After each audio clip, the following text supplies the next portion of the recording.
কোরবানির হাটে বাড়ছে পশু সরবরাহ।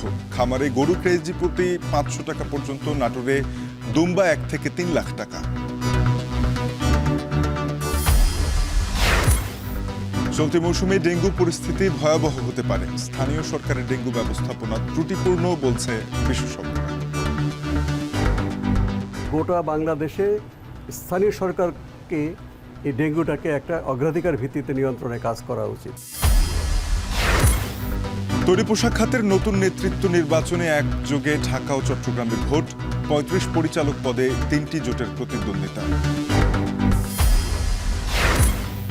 নাইজেরিয়ায় উত্তর মধ্যাঞ্চলে আকস্মিক বন্যায় অন্তত 117 জনের মৃত্যু। ভারী বৃষ্টিতে তলিয়েছে 3000-এর বেশি স্থাপনা।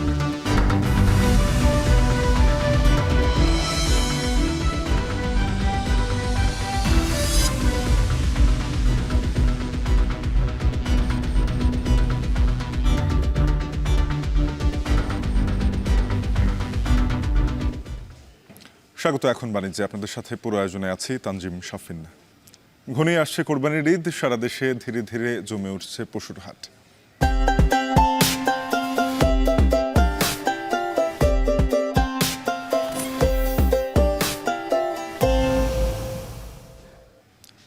কোরবানির দিনক্ষণ এগিয়ে আসার সাথে বগুড়ার হাটগুলোতে বাড়ছে পশুর সরবরাহ। অনেক ক্রেতা ওজন করে গরু কেনার জন্য ছুটছেন খামারগুলোতে। গরুর লাইভ ওয়েট ধরা হচ্ছে 450 থেকে 500 টাকা কেজি দরে। কিছু কিছু খামার বিক্রিতে বাড়তি সুবিধাও দিচ্ছে। মাজিদুর রহমানের প্রতিবেদন, ছবি তুলেছেন রবিউল ইসলাম। বগুড়ার দুপচাচিয়া উপজেলার ধাপের হাট জেলার বড় পশুর হাট। এবার পশুর সরবরাহ বেড়েছে কয়েক গুণ। দূর দূরান্ত থেকে হাটে এসেছেন ব্যাপারী। হাটবারে প্রায় শতাধিক পশুসহ ট্রাক যাচ্ছে ঢাকা, চট্টগ্রাম, সিলেট সহ অন্যান্য জায়গায়। দাম নিয়ে সন্তুষ্ট বেশিরভাগ ক্রেতা বিক্রেতা। এখন মোটামুটি অবস্থা ভালো, কিন্তু গরুর দামটা একটু কম। আশা অনুরূপ দাম পাচ্ছি না। 20,000-30,000 টাকা খিলাতে গেছে আমাকে। যে গরুর দাম এখন 1,05,000 দাম বলতেছে, তাহলে আমাকে লস না। কয়েকদিন আগে যে বাজার ছিল সে বাজার এখন নাই, এখন অনেক বেশি হয়ে গেছে, অনেক দাম বাড়তি এসে গেছে। গত বছরের তুলনায় এই বছর গরুর আমদানি বেশি এবং বর্তমানে কেনা বেচাও ভালো। জেলায় খামারগুলোতে এবার চাহিদার তুলনায় বেশি পশুপালন হয়েছে। তবে পশুখাদ্যের দাম বাড়ায় এবার লাভ কম হতে পারে শঙ্কা খামারিদের। ক্রেতা আকর্ষণে কুরবানির পশুর সাথে বিভিন্ন উপহার দিচ্ছেন অনেক খামারি। এই খামার থেকে যারা গরু ক্রয় করছেন তাদেরকে বিশেষ কিছু সুবিধা দিচ্ছি। এখান থেকে গরু ক্রয় করলে ঈদের দিনে সকালবেলা পর্যন্তও সরবরাহের সুযোগ আছে। আমরা যদি ঘাস, কোল, গোড়া, বসি এগুলো যদি আমরা একটু কম দামে কিনতে পারতাম তাহলে আমরা লাভবান হতে পারতাম। প্রাণী সম্পদ বিভাগ বলছে, পশুদের জৈব খাবার, রোগবালাই চিহ্নিত করে ঔষধ সহ খামারিদের দেওয়া হচ্ছে বিভিন্ন সহায়তা। এছাড়া পশু কেনাবেচার উপর নজরদারির কথা জানান প্রাণী সম্পদ কর্মকর্তা। কেমিক্যাল বা স্টেরয়েড ইউজ করছে নট এ সিঙ্গেল ফার্ম বগুড়াতে নাই, কারণ আমরা অত্যন্ত ক্লোজ সুপারভিশন করছি। এগুলি ঘাসের বাজারও সৃষ্টি করেছি। বগুড়াতে কিন্তু ঘাস বিক্রি, কাঁচা ঘাস বিক্রি কিন্তু অনেকগুলো স্পট রয়েছে, সেই স্পটগুলোকে আমরা তদারকি করছি। বগুড়াতে এবার 7,46,842টি কুরবানি উপযোগী পশু রয়েছে। মাজিদুর রহমান, এখন বগুড়া। নাটোরে গড়ে উঠেছে মরু অঞ্চলের প্রাণী দুম্বার খামার। কোরবানি উপলক্ষে খামারে প্রস্তুত করা হয়েছে শতাধিক দুম্বা। সর্বনিম্ন 1 লাখ থেকে 3 লাখ টাকা পর্যন্ত দামের দুম্বা রয়েছে এই খামারে। চাহিদা বাড়ায় এবার ভালো দাম পাওয়ার আশা খামারি আনোয়ার হোসেনের। মাহবুব হোসেনের প্রতিবেদন, ছবি তুলেছেন জাহিদুল ইসলাম সুমন। নাটোরের খামার পাথুরিয়া গ্রামের আনোয়ার হোসেন উন্নত জাতের ছাগল পালন দিয়ে খামারি জীবন শুরু করলেও 2001 সালে শুরু করেন দুম্বা লালন পালন। প্রথমে 2টি দুম্বা দিয়ে শুরু করলেও এখন তার খামারে রয়েছে শতাধিক দুম্বা। কোরবানি পশু হিসেবে প্রতিনিয়ত চাহিদা বাড়ছে দুম্বার, ফলে এবারও শতাধিক দুম্বা কোরবানির জন্য প্রস্তুত করেছেন তিনি। পূর্ণাঙ্গ বয়সে একটা দুম্বা 4 মণ, 5 মণ, 6 মণ লাইভ ওয়েট হয় এবং এগুলোর ব্যাপক চাহিদা এবং দেশে এগুলা পালন আস্তে আস্তে বৃদ্ধি পাচ্ছে এবং ভবিষ্যৎ সম্ভাবনা অনেক বেশি দুম্বার। ছাগলসহ অন্যান্য গবাদি পশুর মতোই তুলনামূলক কম পরিশ্রমে করা সম্ভব দুম্বার খামার। এছাড়াও রোগবালাই কম হওয়ায় দুম্বা লালন পালনে আগ্রহ বাড়ছে অন্য খামারিদের মধ্যেও। দুম্বা কোরবানি সুন্নত হওয়ায় অনেকেই পশুটি দেখতেও কিনতে আসছেন আনোয়ার হোসেনের খামারে। নাটোরে অনেকেই কোরবানিতে দুম্বা কোরবানি দেয়, সেই সূত্র ধরে আমিও আসি দেখতে, যদি ভালো হয় বা ভালো লাগে আমি হয়তো কোরবানি দিব এরকম চিন্তা ভাবনা নিয়ে আসি। বর্তমানে দুম্বার অনেক চাহিদা বাড়ছে, দুম্বা অনেকে পুষতেছে এবং কোরবানির জন্য অনেকে ফোন দিতেছে এবং কোরবানির জন্য অনেকে নিয়ে যাচ্ছে। দুম্বা বাইরের হলে ওদের আমাদের বাংলাদেশের সাথে এদের ম্যাচিংটা খুব ভালো, মানে রোগ ব্যাধি খুবই কম, না বললেই চলে। মরুর প্রাণী দুম্বা লালন পালনে একসময় অসম্ভব হয়ে উঠলেও বর্তমানে সেটি সম্ভব হয়েছে নাটোরের গুরুদাসপুরের আনোয়ার হোসেনের যে খামার রয়েছে সেখানে। দিন দিন লালন পালনের পাশাপাশি কোরবানি ঈদেও এর চাহিদা বাড়ছে। তবে এই লালন পালনের পাশাপাশি যে চাহিদা বাড়ার কারণে স্থানীয় অর্থনীতিতেও দেখা দিয়েছে বড় একটি সম্ভাবনা। মাহবুব হোসেন, এখন, নাটোর। ঈদ সামনে রেখে জমে উঠেছে পশুর হাট। সকাল থেকেই পশু বেচাকেনায় ব্যস্ত ব্যবসায়ীরা।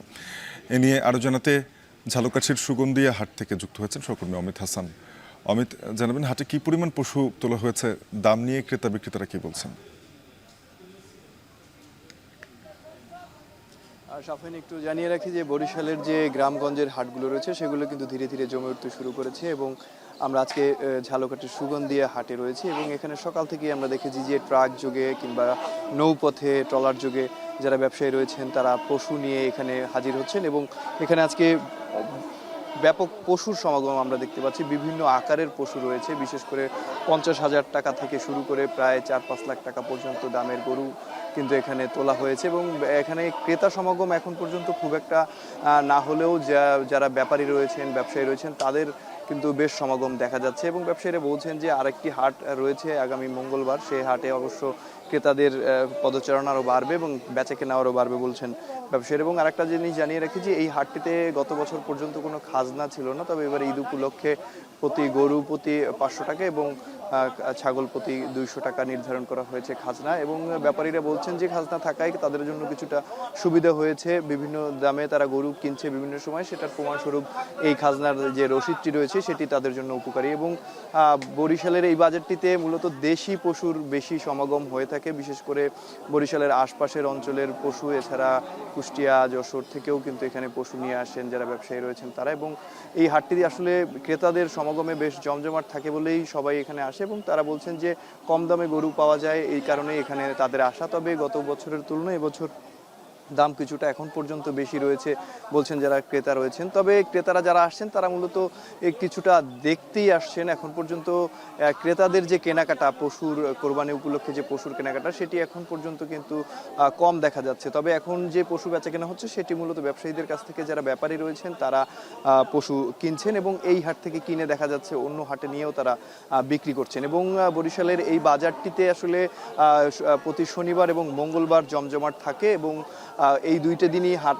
বসে। ঈদ উপলক্ষেও এই দুই দিনই নির্ধারণ করা হয়েছে এবং বরিশালের বিভিন্ন জায়গায় কিন্তু বিশেষ করে চরমোনাইয়ের যে হাট রয়েছে সেখানেও পশু বেচা বিক্রি শুরু হয়েছে এবং এই সুগন্ধিয়া হাট এছাড়া এর আশেপাশেও কিন্তু হাট রয়েছে এবং প্রাণী সম্পদ অধিদপ্তর বলছেন যে এবছর যে পরিমাণ স্থানীয়ভাবে উৎপাদিত পশু রয়েছে তার মাধ্যমেই কিন্তু এবার যে চাহিদা রয়েছে সেই চাহিদা মিটিয়ে ফেলানো সম্ভব হবে এবং তারপরে কিছু উদ্বৃত্ত থাকবে বলছেন যারা প্রাণী সম্পদ অধিদপ্তর কর্মকর্তারা রয়েছেন। এবং তারা আরও বলছেন যে বরিশাল বিভাগ জুড়ে এবার যে পশু আসলে প্রস্তুত রাখা হয়েছে সেই পশু যে পরিমাণ চাহিদা রয়েছে সেটাই পুরোপুরি পূরণ করা সম্ভব সেই পশু দ্বারা। এবং প্রত্যেকটি হাটেই তাদের একটি ভেটেরিনারি টিম রয়েছে যারা আসলে দেখবেন যে সুস্থ পশু আসলে থাকা যায় কিনা কিংবা খামারিদের সুবিধার্থে কিন্তু তারা এই টিমটি রেখেছেন বলে জানিয়েছেন আমাদেরকে প্রাণী সম্পদ অধিদপ্তর। এবং এই বাজারটিতে এখন যে ব্যবসায়ীরা রয়েছেন তারা বলছেন যে তারা পশু নিয়ে এসেছেন, তবে এখন পর্যন্ত ক্রেতা সমাগম বেশ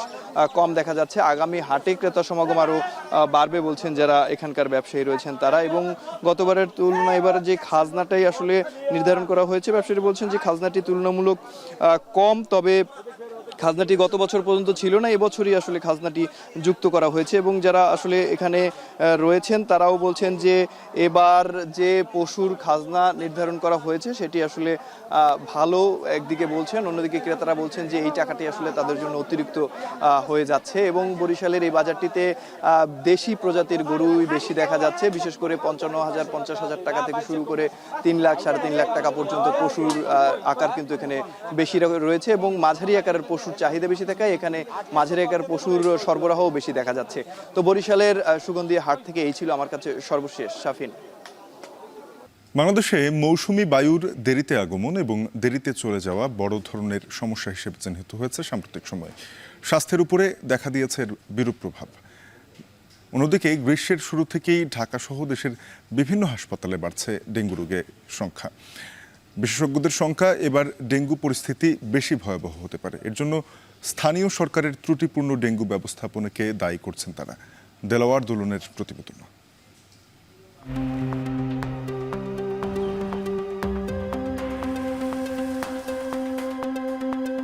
তীব্র রোদ, বাতাসে যেন আগুনের ফুলকি, আবার কখনো সূর্যের আলো সরিয়ে হালকা মেঘে ঢাকে আকাশ। ঝড়ো হাওয়া, কখনো ঝিরিঝিরি, কখনো ভারী বৃষ্টি। জ্যৈষ্ঠের শুরু থেকে রাজধানী জুড়ে রোদ বৃষ্টির এমনই লুকোচুরি।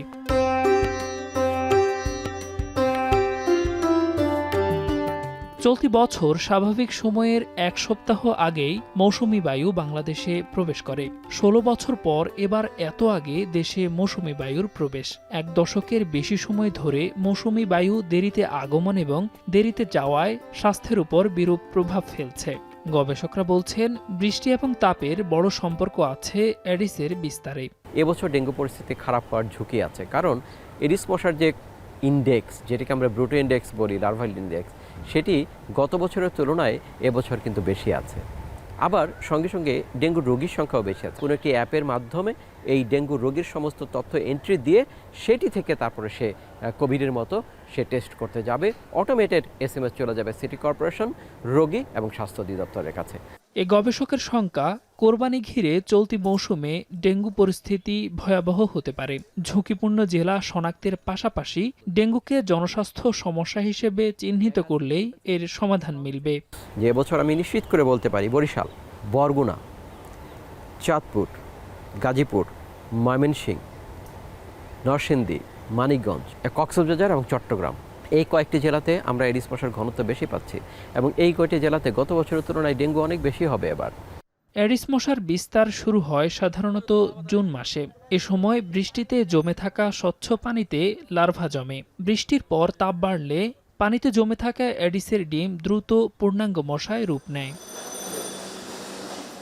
জনস্বাস্থ্য বিশেষজ্ঞরা বলছেন, এডিস রোধে স্থানীয় সরকারের সামগ্রিক তৎপরতার ঘাটতি রয়েছে। যথাযথ ব্যবস্থা না নিলে জুন জুলাইয়ে ডেঙ্গু পরিস্থিতি নিয়ন্ত্রণের বাইরে যেতে পারে।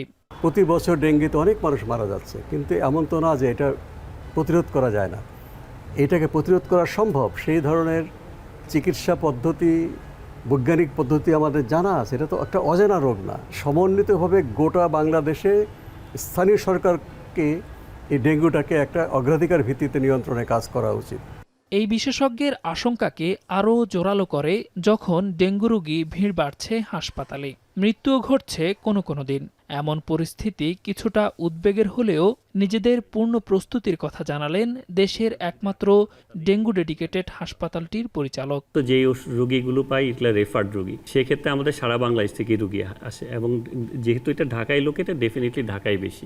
আমাদের ডক্টর এবং নার্স তারা এই ব্যাপারে যথেষ্ট ট্রেন্ড এবং আমাদের এইখানে শুধু ডেঙ্গু পেশেন্টের ম্যানেজমেন্টের জন্য আলাদা আলাদা ওয়ার্ড রয়েছে এবং আইসিইউ রয়েছে।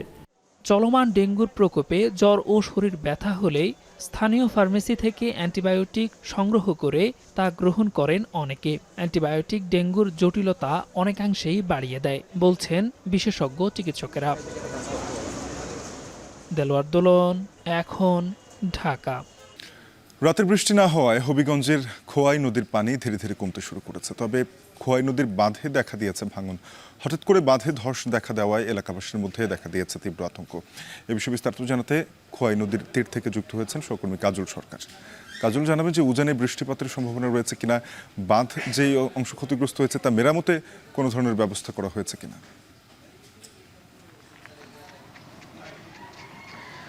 শাফিন, মূলত গতকাল রাতে কোয়াই নদীর পানি একেবারে বিপদসীমা ছুঁয়ে গেছিল, তবে ভোরবেলা থেকে পানি কমতে শুরু করেছে। এরই মধ্যে কিন্তু বিপদসীমার বেশ নিচে নেমে গেছে পানি। তবে আমি পানি উন্নয়ন বোর্ড কর্মকর্তার সাথে কথা বলেছিলাম, তিনি যেটি বলছেন যে খোয়াই নদী যেহেতু আসলে আন্তর্জাতিক নদী, সেই ক্ষেত্রে ভারতের যে ত্রিপুরা রাজ্য রয়েছে সেখানে বৃষ্টিপাত হলেই মূলত খোয়াই নদীর যে ভয়ঙ্কর রূপ সেটি আসলে ধারণ করে। তবে বর্তমানে ত্রিপুরাতে বৃষ্টিপাত বন্ধ থাকার কারণে কিন্তু খোয়াই নদীর পানি কমতে শুরু করেছে। তবে তারা যেটি বলছেন যে আরও 2 দিন ত্রিপুরাতে ভারী বর্ষণের একটি শঙ্কা রয়েছে। যদি সেই ক্ষেত্রে সেখানে ভারী বর্ষণ হয়, সেই ক্ষেত্রে কিন্তু খোয়াই নদীর পানি আবারও বাড়বে এবং যে বন্যার পূর্বাভাস দেয়া হয়েছে, বাটির যে নিম্নাঞ্চলগুলো রয়েছে সেগুলো প্লাবিত হওয়ার কথা, সেটি আসলে হওয়ার শঙ্কা রয়েছে।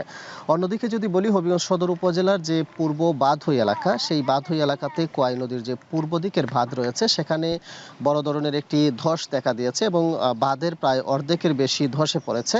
সেই জায়গাটি নিয়ে আসলে পূর্ব বাঁধই এলাকাবাসী যারা রয়েছেন তারা আতঙ্কের মধ্যেই রয়েছেন। গতকাল রাতেও আতঙ্কে রয়েছেন, আজকে আমরা কথা বলেছি তাদের মধ্যে যে আতঙ্ক উৎকণ্ঠা, একই সাথে তারা যেটি বলছেন যে তারা মোটামুটি একটি প্রস্তুতি নিয়ে রেখেছেন, কেননা যদি খোয়াই নদীর পানি আবার বৃদ্ধি পায় সেই ক্ষেত্রে এই জায়গাটিতে ঝুঁকি সেটি আসলে তারা খুব ভাবেই দেখছেন। তবে পানি উন্নয়ন বোর্ড কর্মকর্তা যেটি বলছেন যে এই ভাঙনটি আসলে দীর্ঘদিন ধরে ছিল, কিন্তু শুধুমাত্র এই জায়গাটি আসলে একেবারে তাদের যে বাঁধ মেরামতের যে উপাদান নেয়ার ক্ষেত্রে যে সুবিধা সেটি না থাকার কারণে আসলে সেটি মেরামত করা সম্ভব হয়নি। অন্যদিকে একটি নৌকার মাধ্যমে আসলে এই জায়গাটি মেরামত করার যে সরঞ্জাম সেগুলো আনা হচ্ছে। যেহেতু এতদিন নদীতে পানি ছিল না, যেই কারণে সেই নৌকাটি আসতে পারেনি। নৌকাটি রওনা আছে হয়তো আজ বা কালকে সকালের মধ্যে সেটি পৌঁছাবে এবং পৌঁছানোর পরই আসলে বাঁধের যে ধস দেখা দিয়েছে সেই জায়গার যে মেরামত কাজ সেটি তারা শুরু করবে। তো আপাতত আসলে মানুষের মধ্যে একটা উৎকণ্ঠা রয়েছে, যদিও পানি উন্নয়ন বোর্ড বলছে যে এতটা উৎকণ্ঠা হওয়ার কারণ নেই, যেহেতু বৃষ্টিপাত বন্ধ রয়েছে, একই সাথে নদীর পানিও কমতে শুরু করেছে। সেই ক্ষেত্রে আসলে সাধারণ এলাকাবাসী যারা রয়েছেন তারা যেন সতর্ক থাকেন, একই সাথে তাদের মধ্যে যে উৎকণ্ঠা রয়েছে সেটি আসলে মুক্ত রাখেন, সেই পরামর্শ আসলে তারা দিচ্ছেন। শাফিন। হবিগঞ্জের খোয়াই নদীর বাঁধে ভাঙন নিয়ে জানাচ্ছিলেন সহকর্মী কাজল সরকার। এদিকে পঞ্চগড়ের তেঁতুলিয়া উপজেলা সহ বিভিন্ন এলাকায় আবারও ড্রেজার মেশিন দিয়ে পাথর উত্তোলনের মহোৎসব শুরু হয়েছে। নদী ও সমতলের ফসলি জমিতে রাত দিন চলছে কয়েকশো ড্রেজার মেশিন। প্রশাসন নিয়মিত অভিযান পরিচালনা করলেও থামানো যাচ্ছে না প্রভাবশালী ড্রেজার চক্রকে। এজারার কার্যাদেশ পাওয়ায় আগেই বেপরোয়া পাথর উত্তোলন ভূমিধস ও পরিবেশের জন্য মারাত্মক ঝুঁকি তৈরি করছে বলছেন পরিবেশবিদরা। পঞ্চগড় থেকে লুৎফর রহমানের পাঠানো তথ্য ছবিতে প্রতিবেদন। দেশের সর্বোত্তরের জেলা পঞ্চগড় পাথরের রাজ্য হিসেবে পরিচিত। জেলার সদর ও তেঁতুলিয়া উপজেলার সমতল ভূমি ও নদীতে প্রচুর পরিমাণে পাথর পাওয়া যায়। এখানকার বেশিরভাগ মানুষের প্রধান পেশা পাথর উত্তোলন, কিন্তু ড্রেজার মেশিন দিয়ে অবৈধভাবে পাথর উত্তোলন করায় পাথর উত্তোলনে নিষেধাজ্ঞা দেয় প্রশাসন। দীর্ঘ 5 বছর বন্ধ থাকার পর ফের শুরু হয়েছে নিষিদ্ধ ড্রেজার মেশিন দিয়ে পাথর তোলার মহোৎসব। পাথর মহালের ইজারা দেওয়ার প্রক্রিয়া চলমান থাকলেও কার্যাদেশ পাওয়ার আগেই বেপরোয়া হয়ে উঠেছে প্রভাবশালী মহল। পতিত ও ফসলি জমি এবং নদীর বুক চিরে দৈনিক কয়েকশো ড্রেজার মেশিন দিয়ে তোলা হচ্ছে পাথর। দিনের পাশাপাশি রাতেও বিকট শব্দে চলে এসব মেশিন। সদর ও তেঁতুলিয়া উপজেলায় বেশিরভাগ স্থানে পানি ও বালু উত্তোলনের নাম করে অবৈধভাবে তোলা হচ্ছে এসব পাথর। ড্রেজার পদ্ধতিতে পাথর উত্তোলন করা হচ্ছে, এটা আসলে পরিবেশের জন্য এবং আমাদের যেহেতু হিমালয় পাদদেশে এই জেলাটি অবস্থিত, তাই পরিবেশের জন্য মারাত্মক বিপর্যয় ডেকে নিয়ে আনতে পারে। আমরা চাই যে অবিলম্বে এই ধরনের যে ড্রেজারের ব্যবহার সেটি বন্ধ হোক এবং পঞ্চগড়ে একটি পরিবেশের ভারসাম্য যেটা আছে সেটা ঠিক থাকুক। গত 15ই জানুয়ারি জ্বালানি ও খনিজ সম্পদ বিভাগ থেকে পাথর কোয়ারিগুলোর ইজারার উপর নিষেধাজ্ঞা প্রত্যাহার করার নোটিশ প্রকাশিত হলে এর অপব্যাখ্যা দিয়ে শুরু হয় পাথর উত্তোলন। এজন্য বেছে নেওয়া হয় বেশিরভাগ নদীর দুর্গম এলাকাকে। করতোয়া, শাও, ডাহুক, তালমা ও চাওয়াই সহ বিভিন্ন নদীর বুকে এখন ড্রেজারের ক্ষত। এছাড়া সমতলের কিছু পতিত জমি ও ফসলি জমি থেকেও একই কায়দায় তোলা হচ্ছে পাথর। এতে ভূমিধস সহ মারাত্মক প্রাকৃতিক বিপর্যয়ের শঙ্কায় পরিবেশবিদরা। গোটা তেঁতুলিয়া উপজেলাটা কঙ্কালের মতো হয়ে গেছে, এমন একটা অবস্থা। এখানে গর্ত এগুলো ভিতরে 20 ফিট গভীরে একটা পাইপ ঢুকা দিচ্ছে, দিনের পর দিন 3-4 দিন ধরে চলতেছে পাথর উত্তোলন। এটা তো ভূগর্ভটা শূন্য হয়ে যাচ্ছে। জেলার 19টি পাথর মহালের মধ্যে 16টির ইজারা দেওয়ার প্রক্রিয়া সম্পন্ন করেছে জেলা প্রশাসন। এর মধ্যে একটির কার্যাদেশ মিলেছে। অভিযোগ আছে বিভিন্ন ব্যক্তির নামে এসব মহাল থেকে পাথর উত্তোলনে নেতৃত্ব দিচ্ছে পাথর বালি যৌথ ফেডারেশন। দৈনিক এসব সাইট প্রতি 7 থেকে 10,000 টাকা পর্যন্ত চাঁদা দিতে হচ্ছে বলে দাবি করেন মেশিন মালিকরা। 150 থেকে 200 সাইট থেকে পাওয়া বিরাট অঙ্কের টাকার ভাগবাটোয়ারা রোজ পৌঁছে যায় প্রভাবশালী সব মহলেই। পঞ্চগড়ের পরিবেশ রক্ষা করতে গেলে এই যে যার মেশিন এগুলো বন্ধের করতে হবে, এবং পাথর কোয়ারি যে আছে সরকারের যে ইজারা পদ্ধতি, সেটার মাধ্যমে সনাতন পদ্ধতিতে তোলা যেতে পারে, সেটা সরকার যদি অনুমতি দেয়। বাংলাদেশের এই অঞ্চলটা হচ্ছে সেকেন্ড লার্জেস্ট আর্থওয়ার্ক জোন। এই জায়গায় যদি একবার ভূমিকম্প হয়ে যায় তাহলে পুরা তেঁতুলিয়া উপজেলাটা মাটির তলায় চলে যাবে। পুলিশ প্রশাসন আছে, উপজেলা প্রশাসন আছে, জেলা প্রশাসন আছে। আমি সবিনয় অনুরোধ করব তারা যেন এই বিষয়টা একটু ভালো মতন ওয়াচো। তবে স্থানীয় শ্রমিক ও পাথর ব্যবসায়ীদের দাবি, তারা সনাতন পদ্ধতিতেই পাথর উত্তোলন করছেন, এটিই তাদের জীবিকার মাধ্যম। অভিযোগ অস্বীকার করেছেন পাথর বালি যৌথ ফেডারেশনের নেতাও। মাটি কাটিয়েছি নিজে, ছোট মেশিন দিয়ে পাথর তুলি। হালকা কিছুটা আমরা মেশিনের মাধ্যম দিয়ে আমরা তুলে নিই, যেন সহজ হয় পাথরটা শেখার জন্য। কোনো মেশিন দিয়ে ওরা পাথর তুলতে দিবে না। কি জন্য দিবে না সেটা তো আমরা প্রতিবাদ করতে পারতেছি না। এখানে পাথর তুলতে কোনো ড্রেজার মেশিন ব্যবহার হয় না আমার জানা মতে। আমরা বিভিন্ন জায়গায় আমাদের লোকজন আছে, আমরা অভিযান চালাই এবং আমাদেরকে সহযোগিতা করে সরকারি এসিলেন্ট, সরকারি তহসিলদার, পুলিশ, আইন শৃঙ্খলা বাহিনী। তবে পথের মোড়ে মোড়ে থাকা সোর্সের মাধ্যমে প্রশাসনের অভিযানে বের হওয়া মাত্রই খবর পৌঁছে যায় পাথর কোয়ারিতে। মামলা আর ভ্রাম্যমাণ আদালতের মাধ্যমে কারাদণ্ড দেয়া হলেও থামানো যাচ্ছে না অবৈধভাবে পাথর উত্তোলন। খনিজ সম্পদ মন্ত্রণালয় থেকে এই কোয়ারিগুলো ইজারা দেওয়ার আগে, অর্থাৎ ওয়ার্ক অর্ডার দেওয়ার আগে ইআইএ করার নির্দেশনা দেওয়া হয়েছে, অর্থাৎ এনভায়রনমেন্টাল ইম্প্যাক্ট অ্যাসেসমেন্ট করার পরে এগুলো আমরা ইজারায় যাব। তো ইজারা দেওয়ার আগ পর্যন্ত এই সমস্ত কোয়ারি থেকে কোনো ধরনের পাথর উত্তোলন করা সম্পূর্ণভাবে অবৈধ।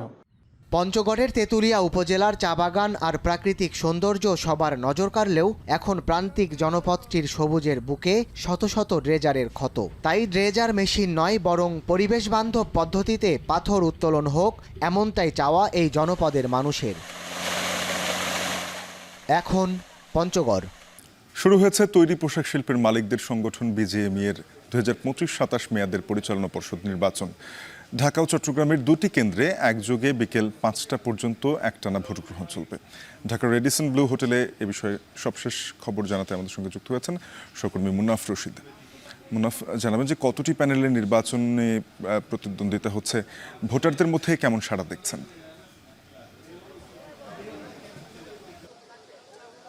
শাফিন, মূলত সকাল 8টা থেকে শুরু হয়েছে এবং মূলত 3টি প্যানেল রয়েছে এখানে, সম্মিলিত পরিষদ প্যানেল এবং ফোরাম প্যানেল আর হচ্ছে ঐক্য পরিষদ নামে।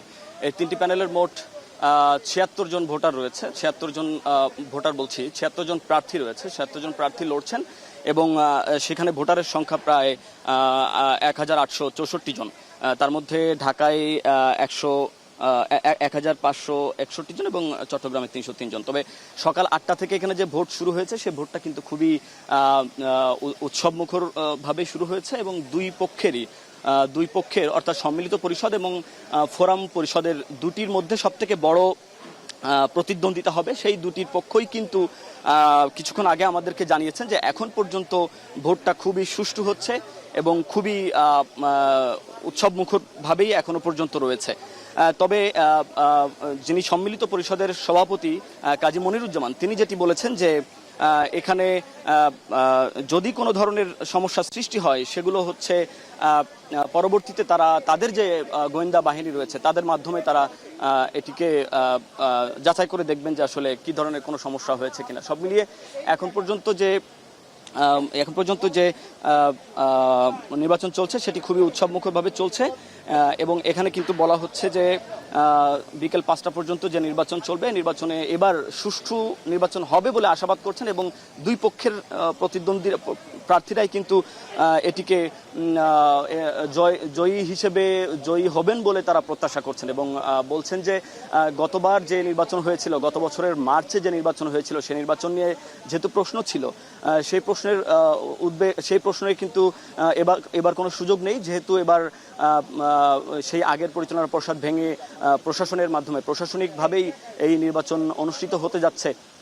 এবং এখানে কিন্তু ভোটার সংখ্যা নিয়ে গত নির্বাচনে যে ভোটার সংখ্যা নিয়ে যে প্রশ্ন ছিল, সেই প্রশ্নও কিন্তু এবার আর থাকছে না, কারণ ভোটার সংখ্যা কিন্তু যে বলা হচ্ছিল যেসব যাদের ফ্যাক্টরি নেই বা অবৈধ ভোটার ছিল, যে প্রশ্ন ছিল সেই প্রশ্ন কিন্তু এবার উড়িয়ে দেওয়া হয়েছে।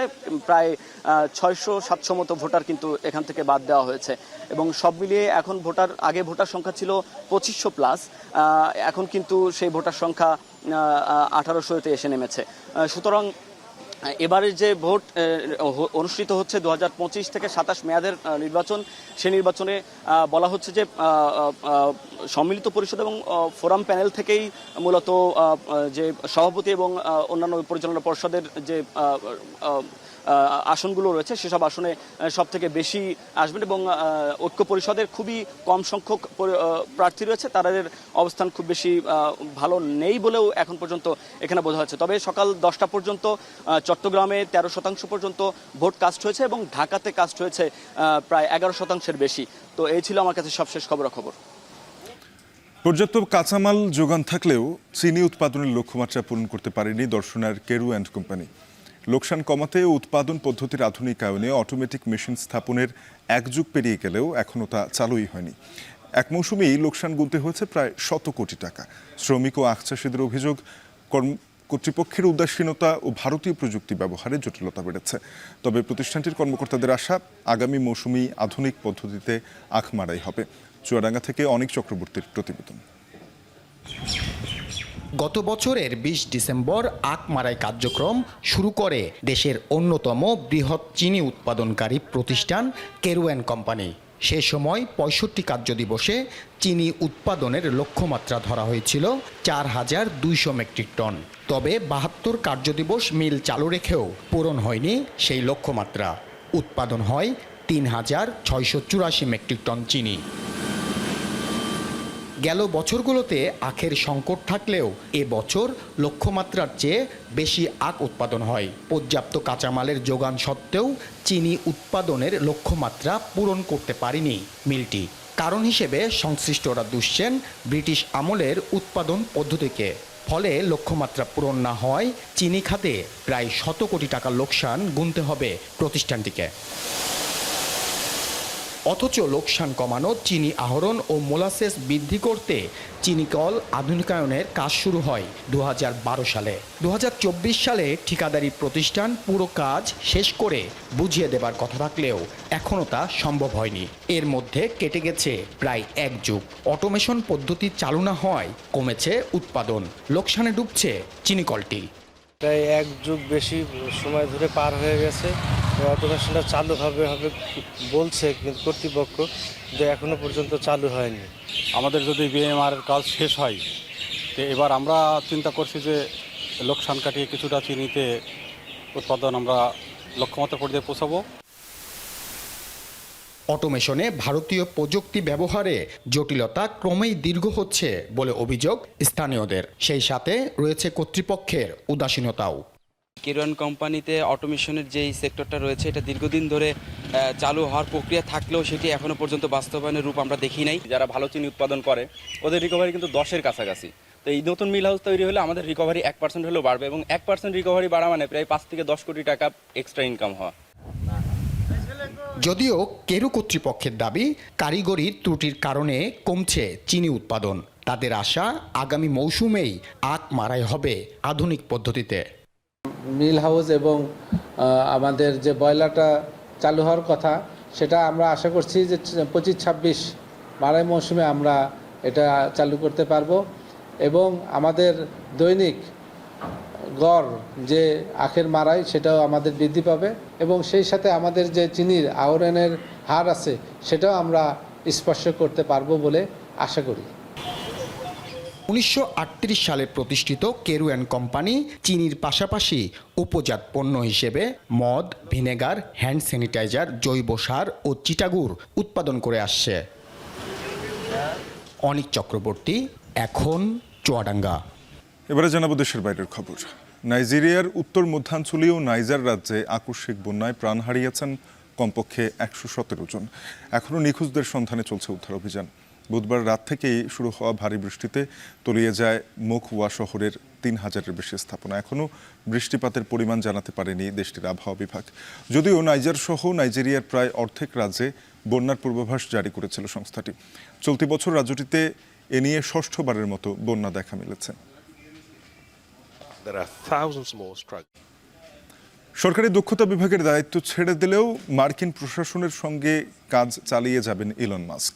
বিশ্বের শীর্ষ ধনকুবের ডজ প্রধানের পদ ছাড়ার পর বিদায় অনুষ্ঠানে এমনটাই জানিয়েছেন ডোনাল্ড ট্রাম্প। অন্যদিকে মাস্ক জানান, রিপাবলিকান নেতার উপদেষ্টার ভূমিকা আজীবন পালন করে যাবেন তিনি। এদিকে প্রশাসনের দায়িত্ব পালনকারী ডজ প্রধানের বিরুদ্ধে অতিরিক্ত মাদক গ্রহণের অভিযোগ তুলেছে নিউ ইয়র্ক টাইমস। বিস্তারিত নাফি আরমান মননের প্রতিবেদনে। A little special something we have here. Thank you. A very special that I give to very special people. বিশেষ মানুষের জন্য বিশেষ উপহার। ট্রাম্পের এই মন্তব্যই থামিয়ে দিল নেটিজেনদের গুঞ্জন। বিশ্বের সবচেয়ে শক্তিধর ব্যক্তি ও শীর্ষ ধনকুবেরের মধ্যকার সম্পর্কে দৃঢ়তা বোঝাতে এই দৃশ্যই যথেষ্ট।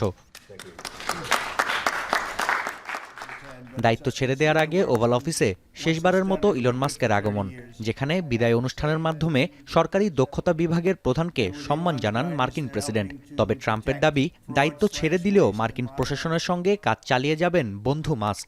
বিপরীতে টেসলা সিইও জানান, আজীবন রিপাবলিকান নেতার উপদেষ্টার ভূমিকা পালন করবেন তিনি। I think the Doge team is doing an incredible job. They're going to continue doing an incredible job, and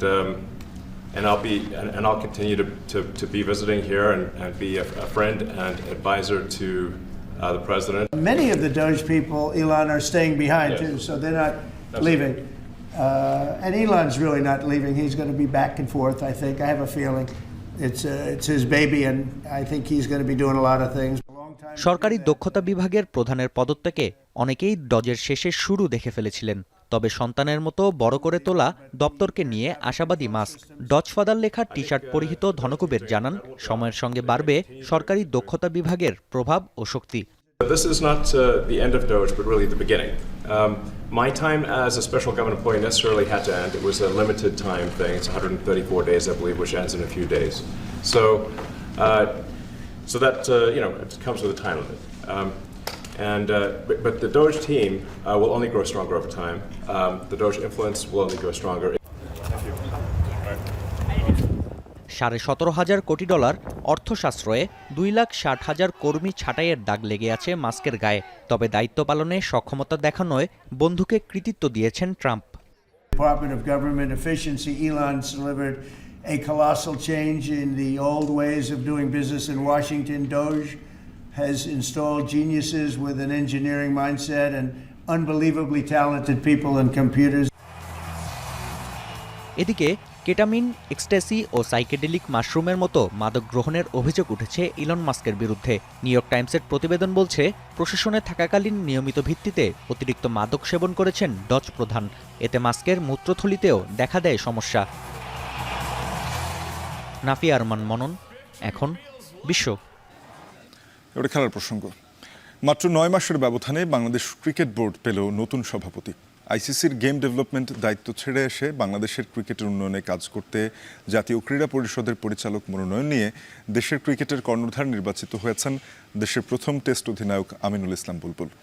দায়িত্ব নিয়ে পরিবর্তনের আশ্বাস দিলেও কতদিন থাকবেন সে বিষয়ে পরিষ্কার করে বলেননি কিছু। বিস্তারিত থাকছে প্রতিবেদনে। ছুটির দিনে উত্তাল ক্রিকেট পাড়া। একের পর এক নাটক শেষে সত্যি হলো কয়েকদিনের ভেসে বেড়ানো গুঞ্জনটাই। মধ্যরাতে সভাপতি ফারুক আহমেদকে অব্যাহতি দেওয়ার পরপরই জরুরি বৈঠক ডাকে বিসিবি পরিচালকরা। একে একে মিরপুরে পা রাখেন সবাই। সেখানে যোগ দেন আমিনুল ইসলাম বুলবুলও। স্লোগানে স্লোগানে তাকে বরণ করে নেওয়া হয় হোম অব ক্রিকেটে। এর আগে জাতীয় ক্রীড়া পরিষদ থেকে পরিচালক পদে মনোনয়ন পান বুলবুল। তাকে সভাপতি নির্বাচনের বাকি কাজটুকু সারেন বোর্ড পরিচালকরা। আমিনুল ইসলাম বুলবুল সাহেব আমাদের নতুন প্রেসিডেন্ট নির্বাচিত হয়েছে। দায়িত্ব নিয়েই কথার চেয়ে কাজে বেশি মনোযোগী হওয়ার তাগিদ দিলেন নবনির্বাচিত সভাপতি। স্বাভাবিকভাবেই প্রত্যাশার ফুলঝুরি ছোটালেন, স্বপ্ন দেখালেন দেশের ক্রিকেটকে এগিয়ে নেয়ার। কথার বাইরে কাজ করতে চাই। বেশ কিছু কাজ আমরা প্ল্যান করছি এবং সেই কাজগুলো যেন আমরা বাস্তবায়িত করতে পারি সেই সাহায্য আপনাদের কাছে চাচ্ছি। কেবল তাই নয়, প্রান্তিক পর্যায়ে ক্রিকেটকে ছড়িয়ে দেওয়ার প্রত্যয়ের কথাও বললেন দেশের ক্রিকেটের প্রথম সেঞ্চুরিয়ান। আমাদের যে অ্যাসোসিয়েট ওয়ার্ল্ডের ক্রিকেটগুলো ছিল যেখানে শিখেছি, সেই অঙ্গেকে আমি চেষ্টা করব বাংলাদেশের যে ডিসেন্ট্রালাইজেশন করা বা একটা উপজেলা ছেলে কিভাবে ক্রিকেট খেলে একটা মেন স্ট্রিমে আসতে পারবে উইথ তার কনফিডেন্স বা বিশ্বাস, সেই চেষ্টাটা করব। অন্তর্বর্তীকালীন দায়িত্ব নিলেও বেশি দিন পদ আঁকড়ে রাখার ইচ্ছে নেই আইসিসির ডেভেলপমেন্টে কাজ করা বুলবুলের। খায়েশ নেই নির্বাচন করারও। এর আগে আমি চাকরি করতাম আইসিসিতে এবং তারা উইলিংলি আমাকে বলেছে you should go and help work for your country. So এখানে কোনো আমার কাছে আইসিসির সাথে কোনো 2 মাস বা 3 মাসের কোনো চুক্তি নেই। আমি বেসড অন মাই নিড আমি এখানে কাজ করব এবং সেটা অবশ্যই কোনো টাইম ফ্রেম নেই এখানে। যে স্বপ্ন নিয়ে ভঙ্গুর দেশের ক্রিকেটের দায়িত্ব নিয়েছেন আমিনুল ইসলাম বুলবুল, তার কতটুকু পূরণ করতে পারবেন সেটি সময়ই বলে দেবে। আমি চেষ্টা করব যে নোমান আব্দুল্লাহ, এখন, ঢাকা। এবারে ফুটবল। নারী ত্রিদেশীয় ফুটবল টুর্নামেন্টের প্রথম ম্যাচ ইন্দোনেশিয়ার বিপক্ষে আজ মাঠে নামছে বাংলাদেশ। জর্ডানের কিং আবদুল্লাহ 2 স্টেডিয়ামে ম্যাচটি শুরু হবে রাত 8টায়। দলের অস্থিরতা শেষে নিজেদের সেরা ছন্দ খুঁজে পেতে মরিয়া নারী ফুটবলাররা। কোচের বিরুদ্ধে সিনিয়র ফুটবলারদের বিদ্রোহের কারণে তরুণ দল সবশেষ আরব আমিরাত সফরে সাফল্য পায়নি। কয়েক মাস পেরোলেও স্কোয়াডে নেই সাবিনা সঞ্জিদা সহ সাফজয়ী 5 সিনিয়র ফুটবলার। কোচের সঙ্গে টানাপোড়েন শেষে দলে ফিরেছেন ঋতুপর্ণা চাকমা, মারিয়া মান্ডা, মনিকা চাকমা সহ 9 ফুটবলার। অভিজ্ঞ ও নতুনদের মিশেলে দলে ভারসাম্য ফেরায় ভালো শুরুর স্বপ্ন দেখছেন অধিনায়ক আফিদা খন্দকারও।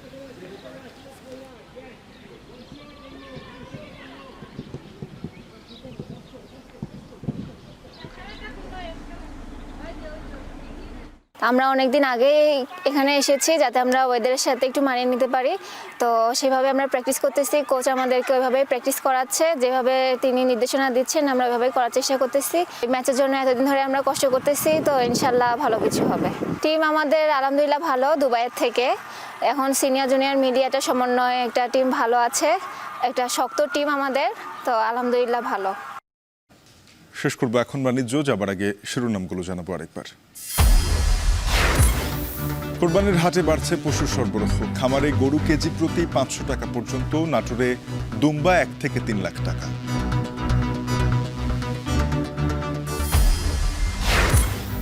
চলতি মৌসুমে ভয়াবহ হতে পারে ডেঙ্গু পরিস্থিতি। স্থানীয় সরকারের ডেঙ্গু ব্যবস্থাপনা ত্রুটিপূর্ণ বলছেন বিশেষজ্ঞরা।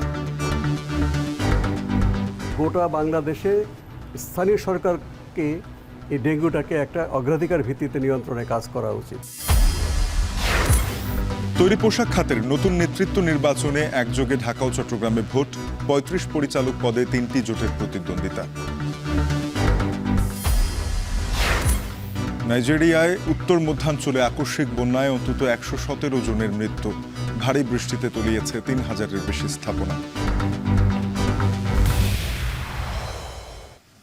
এ ছিল এখন বাণিজ্যে। এখন টেলিভিশনের ওয়েবসাইট দেখতে ভিজিট করুন www.ekhon.tv। যুক্ত থাকুন ফেসবুকে facebook.com/tv.ekhon, আর ইউটিউবে দেখতে ভিজিট করুন youtube.com/c/ekhon tv।